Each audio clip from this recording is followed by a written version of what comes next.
এই মুহূৰ্তত জনাই আছো অসমৰ 5খন বিধানসভা সমষ্টিৰ উপ নিৰ্বাচনৰ ফলাফল ইতিমধ্যে বিহালী সমষ্টিত জয়লাভ কৰিছে বিজেপিৰ প্ৰাৰ্থী দিগন্ত ঘাটোৱালৰ জয়লাভ ৭৭ নম্বৰ বিহালী সমষ্টিত দিগন্ত ঘাটোৱালে জয়লাভ কৰিছে তেওঁ লাভ কৰিছে ৫০,৯৪৭টা ভোট আৰু কংগ্ৰেছৰ প্ৰাৰ্থী জয়ন্ত বৰাই লাভ কৰিছে ৪১,৮৯৬টা ভোট জয়ন্ত বৰাতকৈ বিজেপিৰ প্ৰাৰ্থী দিগন্ত ঘাটোৱালে ৯,০৫১টা ভোট বেছি লাভ কৰিছে এতিয়া আহিছো ৮৮ নম্বৰ সামগুৰি বিধানসভা সমষ্টিলৈ সামগুৰিত বৰ্তমান সময়ত আগবাঢ়ি আছে অগ্ৰগতি লাভ কৰিছে তানজিল হুছেইনে কিন্তু মাত্ৰ কিছু সংখ্যক ভোটতহে আগবাঢ়ি আছে তানজিল হুছেইনে লাভ কৰিছে সৰ্বমুঠ ৩৯,৭৯১টা ভোট আৰু কংগ্ৰেছৰ বিজেপিৰ প্ৰাৰ্থী দীপ্লু ৰঞ্জন শৰ্মাই লাভ কৰিছে ৩৯,২৬০টা ভোট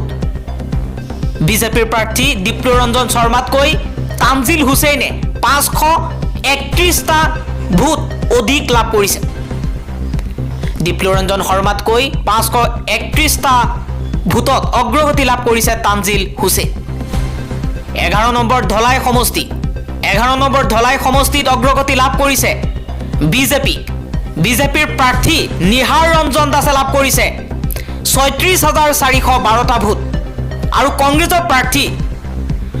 ধ্ৰুৱজ্যোতি পুৰুকায়স্থই লাভ কৰিছে ৩৪,৬৯৬টা ভোট কংগ্ৰেছৰ প্ৰাৰ্থীতকৈ বিজেপিৰ প্ৰাৰ্থী নিহাৰ ৰঞ্জন দাস ১৭১৬টা ভোটত অগ্ৰগতি লাভ কৰিছে ধলাই বিধানসভা সমষ্টিত ১৬ ৰাউণ্ডৰ ৮টাত ইতিমধ্যে সম্পূৰ্ণ হৈছে ভোট গণনা আৰু এতিয়া ধলাই সমষ্টিত বিজেপিৰ প্ৰাৰ্থী ১৭১৬টা ভোটত আগবাঢ়ি আছে এবাৰ সিদ্ধি সমষ্টিৰ ৩১ নম্বৰ সিদ্ধি সমষ্টিত জয়লাভ কৰিব UPPLৰ প্ৰাৰ্থী নিৰ্মল কুমাৰ ব্ৰহ্মই লাভ কৰিছে ৮৭,৪৯২টা ভোট আৰু BPFৰ প্ৰাৰ্থী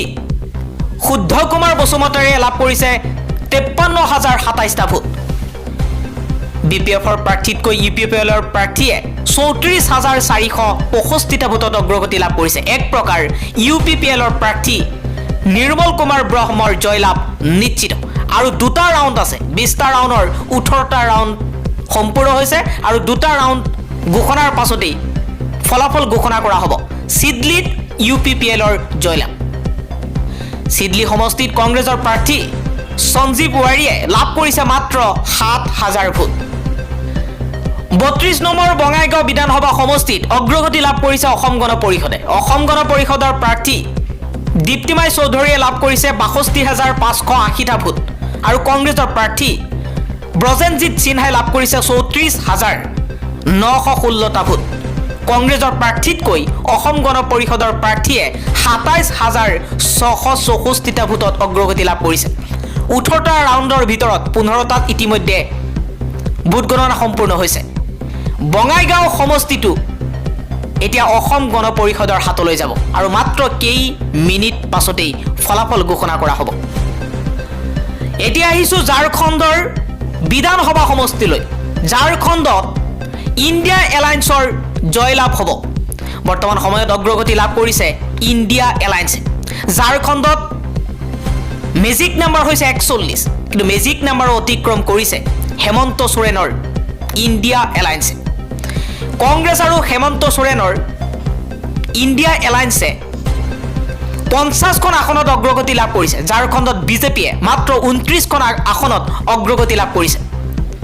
বৰ্তমান সময়ৰ অগ্ৰগতিৰ প্ৰতি লক্ষ্য ৰাখি ক'ব পাৰোঁ যে ঝাৰখণ্ডত হেমন্ত সোৰেনৰ ইণ্ডিয়া এলায়েন্সৰ চৰকাৰ গঠন হ'বলৈ গৈ আছে ইফালে মহাৰাষ্ট্ৰত বিজেপিৰ অগ্ৰগতি মেজিক নাম্বাৰ অতিক্ৰম কৰিছে বিজেপিয়ে মহাৰাষ্ট্ৰত ২৮৮খন আসন আছে মেজিক নাম্বাৰ ১৪৫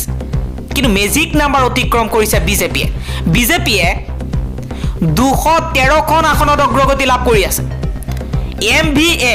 মাত্ৰ ৫৮খন আসনত অগ্ৰগতি লাভ কৰি আছে